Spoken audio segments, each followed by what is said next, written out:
محترم سامعین ناظرین، السلام علیکم ورحمۃ اللہ وبرکاتہ۔ نحمدہ و نصلی علی رسولہ الکریم، اما بعد، اعوذ باللہ من الشیطان الرجیم، بسم اللہ الرحمن الرحیم۔ شہر رمضان الذی انزل فیہ القرآن، صدق اللہ مولانا العظیم وصدق رسولہ النبی الامین المکین الکریم، ونحن على ذلك لمن الشاهدين والشاکرین والذاکرین والحمد للہ رب العالمین۔ بارگاہ رسالت مآب میں ہدیہ درود و سلام پیش کر لیجیے۔ اللہم صلی علی سیدنا و شفیعنا و نبینا مولانا محمد وبارک وسلم۔ صلاۃ و سلام علیک یا رسول اللہ، یا حبیب اللہ، یا نبی اللہ۔ حضرات، یہ ماہ رمضان کا دوسرا عشرہ چل رہا ہے، جس کو مغفرت کا عشرہ کہا جاتا ہے۔ دعا کرتا ہوں کہ رب قدیر اس عشرہ مغفرت کے صدقے میں ہم سب کی بے حساب مغفرت فرمائے، ہمارے آباء و اجداد کی مغفرت فرمائے، رب قدیر ہم سب کو بخشے ہوں میں شمار فرمائے۔ عزیزان محترم، اب جو اگلا عشرہ آنے والا ہے، اس عشرے کو عشرہ نجات کے نام سے جانتے ہیں۔ یہ نجات کا عشرہ ہے، تو کچھ احباب نے گزارش کی کہ اعتکاف کے تعلق سے کچھ جانکاری دے دی جائے۔ اس لیے میرے بھائیوں، میرے عزیزوں، بزرگوں، اعتکاف کیا ہے، اس تعلق سے چند باتیں آپ کے سامنے رکھتا ہوں۔ اعتکاف کی 3 قسمیں ہیں: اعتکاف واجب،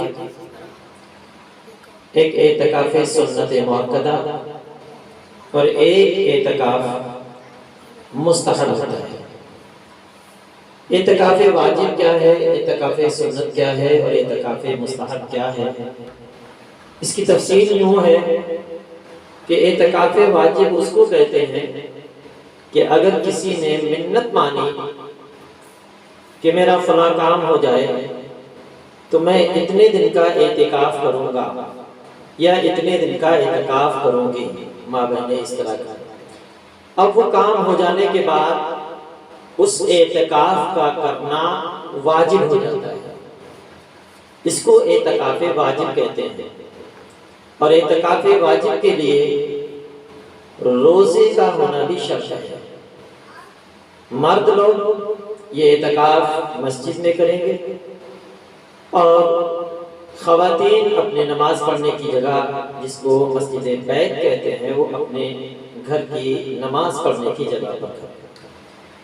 اگر اعتکاف واجب نہ ادا کیا جائے تو بڑا گناہ ہوتا ہے۔ اسی طریقے سے ایک ہے اعتکاف سنت۔ اعتکاف سنت کیا ہے؟ یہ ماہ رمضان کے آخری عشرے کا اعتکاف کرنا، یہ سنت ہے، اور یہ سنت کفایہ ہے۔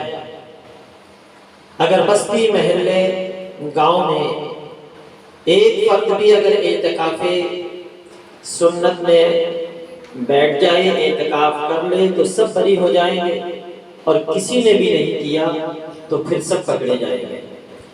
یہ اعتکاف سنت ہے جو رمضان شریف کے آخری عشرے میں کیا جاتا ہے۔ 22ویں رمضان کو سورج غروب ہونے سے پہلے مرد مسجد میں اعتکاف کی نیت سے موجود ہو، اور جو ماں بہنیں اعتکاف کرتی ہیں وہ 20 رمضان کا سورج غروب ہونے سے پہلے اپنے نماز پڑھنے کی گھر میں جو جگہ ہے، جس کو مسجد بیت کہا جاتا ہے، وہ اعتکاف کی نیت سے اس جگہ موجود ہو جائے۔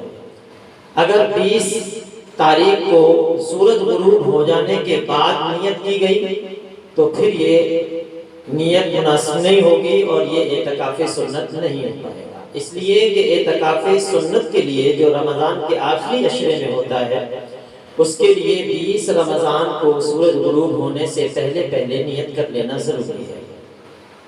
پھر یہ 10 دن کا اعتکاف ہوتا ہے، یا تو 30 تاریخ کو سورج غروب ہو جانے کے بعد اعتکاف سے نکلا جائے گا، یا پھر 29 رمضان کو چاند ہو جانے کے بعد اس اعتکاف سے باہر نکلا جائے گا۔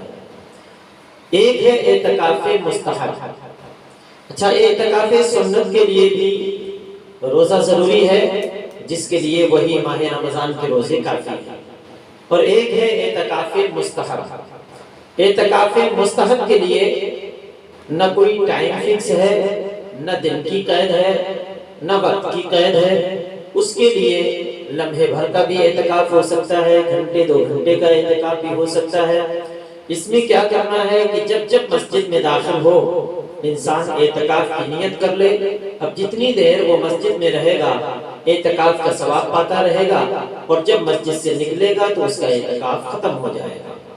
یہ 3 طرح کے اعتکاف ہوئے: اعتکاف واجب، اعتکاف سنت اور اعتکاف مستحب۔ اب اعتکاف سنت کفایہ جو خاص طور سے رمضان شریف میں ہوتا ہے، اس کے تعلق سے کچھ باتیں گزار کر دوں کہ اعتکاف سنت کفایہ جو مسجد میں مرد لوگ کریں گے، اگر مسجد سے بغیر کسی عذر کے باہر نکلیں گے تو اعتکاف ٹوٹ جائے گا۔ ہاں، اعتکاف کرنے والے کو جسے معتکف کہا جاتا ہے، 2 چیزیں ہیں جن کی بنیاد پر وہ مسجد سے باہر نکل سکتے ہیں۔ ایک عذر شرعی اور دوسرا عذر طبعی۔ عذر شرعی کی بنیاد پر بھی معتکف مسجد سے باہر نکل سکتا ہے، اور اعتکاف شرعی کی وجہ سے بھی نکل سکتا ہے، اور اعتکاف طبعی کی وجہ سے۔ اعتکاف سنت مؤکدہ ہے۔ اب معتکف کو عذر طبعی ہوتا ہے۔ عذر طبعی میں کیا کیا چیز شامل ہے؟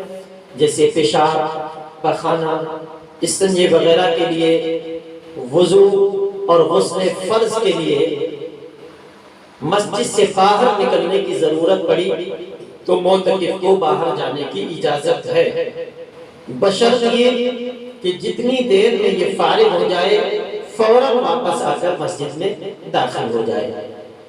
اسی طریقے سے عذر شرعی، عذر شرعی کا معاملہ یہ ہے کہ جس مسجد میں اعتکاف کر رہا ہے اگر وہاں جماعت نہیں ہوتی تو جماعت کی غرض سے دوسری مسجد میں بھی جانے کی اجازت ہے، اس کو عذر شرعی کہیں گے۔ یا مان لو وہاں پر جمعے کی نماز نہیں ہوتی تو جمعے کی نماز کے لیے بھی دوسری مسجد میں جانے کی اجازت ہوگی۔ اس کے علاوہ اگر معتکف بغیر کسی عذر شرعی یا طبعی کے مسجد سے ایک لمحے کے لیے بھی باہر نکلے گا تو اس کا اعتکاف ٹوٹ جائے گا۔ لہذا اس چیز کا خیال رکھیں۔ اب معتکف کو کیا کیا کرنا ہے؟ جب مسجد میں اعتکاف کی نیت سے ایک معتکف داخل ہو گیا تو اب اس کو مسجد ہی میں رہنا ہے، نماز مسجد میں پڑھنی ہے، عبادت کرنی ہے، ریاضت کرنی ہے، قرآن کی تلاوت کرے، درود پاک کی کثرت کرے، بزرگوں کو واقعات پڑھے، احادیث کریمہ کا مطالعہ کرے، لوگوں کو کوئی درس و تدریس بھی کر سکتا ہے، سیکھ بھی سکتا ہے، سکھا بھی سکتا ہے۔ یہ سب کام اعتکاف کرنے والے کے لیے جائز ہے۔ ہاں، فالتو کسی سے بات کرنے کی اجازت نہیں، نہ بالکل اعتکاف میں خاموش رہنا چاہیے، نہ بے حساب بولنا چاہیے، بس ضرورت کے مطابق بات کرنے کی اجازت ہوگی، باقی سارا وقت معتکف کو عبادت و ریاضت میں گزارنا چاہیے۔ اب چونکہ طبعی تقاضے بھی ہوں گے کہ معتکف کو کھانے کی بھی ضرورت پیش آئے گی، پینے کی بھی ضرورت پیش آئے گی، کچھ آرام کرنے کی بھی ضرورت پیش آئے گی، تو ایسی شکل میں معتکف مسجد ہی میں سوئے گا، اس کے لیے اجازت ہے، مسجد میں اس کے لیے کھانے کی اجازت ہے، مسجد میں اس کو پینے کی اجازت ہے۔ بس اس چیز کا لحاظ رکھنا ہے کہ مسجد آلودہ نہ ہو، مسجد کی صفائی ستھرائی کا پورا خیال رکھیں۔ باقی معتکف کو مسجد میں کھانے کی بھی اجازت، پینے کی بھی اجازت، سونے کی بھی اجازت، مگر چونکہ اعتکاف کرنے والا ایک طرح سے اللہ کے دربار میں دھرنا دے کے بیٹھا ہے تو اسے چاہیے کہ بس وہ اپنے مولا کو منانے میں لگا رہے، زیادہ وقت سونے میں نہیں، عبادت میں گزارے، ریاضت میں گزارے، تقوی و طہارت کا پورا خیال رکھے۔